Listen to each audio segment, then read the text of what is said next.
Era digitalisasi tumbuh dengan sangat cepat. Teknologi terbarukan dan internet sudah menjadi sesuatu hal yang sangat penting dan dibutuhkan orang saat ini. Segala sarana dan prasarana pun sekarang sudah sangat mendukung untuk mengikuti era digitalisasi. Di saat banyaknya peralatan atau perangkat yang terbarukan untuk mendukung kemajuan teknologi, ternyata ada perusahaan yang harus kehilangan kejayaannya dikarenakan tidak bisa mengikuti kemajuan teknologi saat ini. Yang pertama adalah merek HP yang dulu sempat merajai ponsel di hampir seluruh negara.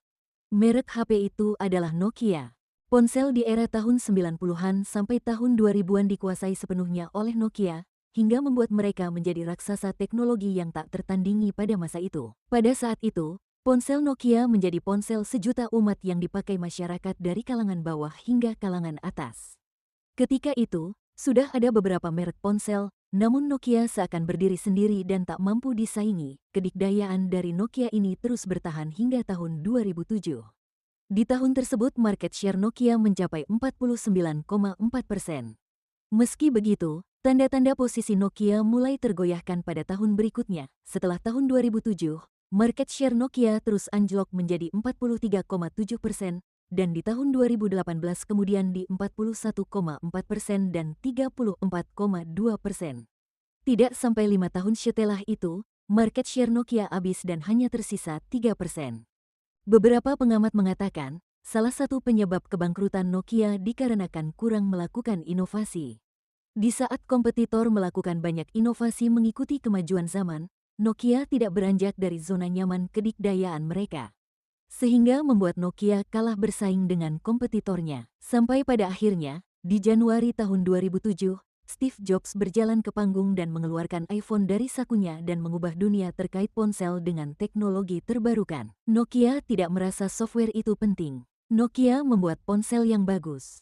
Nokia melalui dekade inovasi hardware yang luar biasa, tapi Apple melihat bahwa yang diperlukan adalah layar dan sisanya tentang software. Yang akhirnya membuat Apple masih bertahan dan berjaya sampai sekarang. Dan pada akhirnya, pada konferensi di tahun 2013, CEO Nokia yang bernama Steve Ballmer mengatakan, "Kami tidak melakukan kesalahan apapun, tapi entah bagaimana, kami kalah." Perusahaan selanjutnya yang gagal mengikuti kemajuan zaman adalah Kodak. Kodak, seperti yang kita kenal sekarang, didirikan pada tahun 1888 oleh George Eastman dengan nama The Eastman Kodak Company. Itu adalah nama paling terkenal di dunia fotografi dan videografi pada abad ke-20.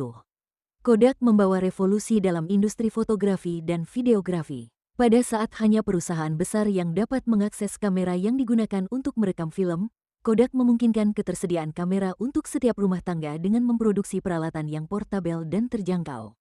Kodak adalah perusahaan paling dominan di bidangnya selama hampir seluruh abad ke-20, namun serangkaian keputusan yang salah membunuh kesuksesannya.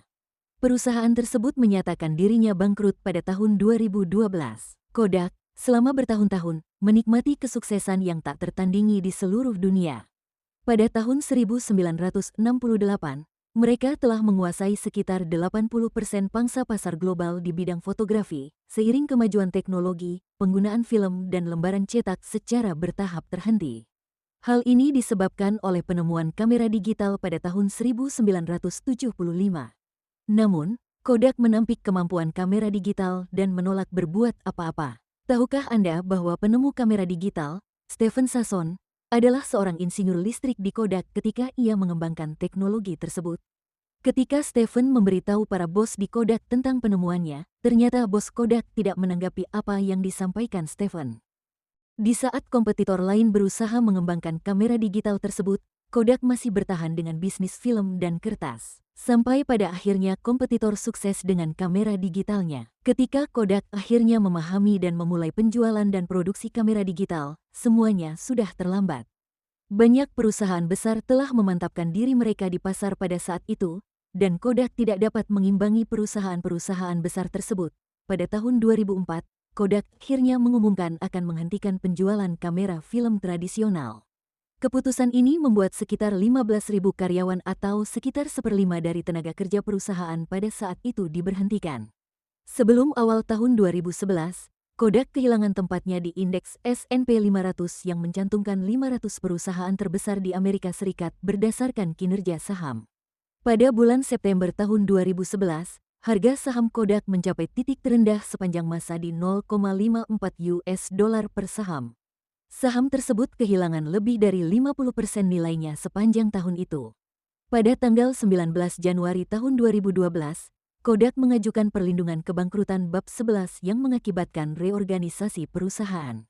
Kodak diberikan 950 juta dolar dalam fasilitas kredit 18 bulan, sehingga Kodak bisa kembali ke pasar internasional, walaupun sudah tidak lagi memasarkan kamera digital. Sekarang Kodak hanya memasarkan aksesoris kamera dan percetakan foto.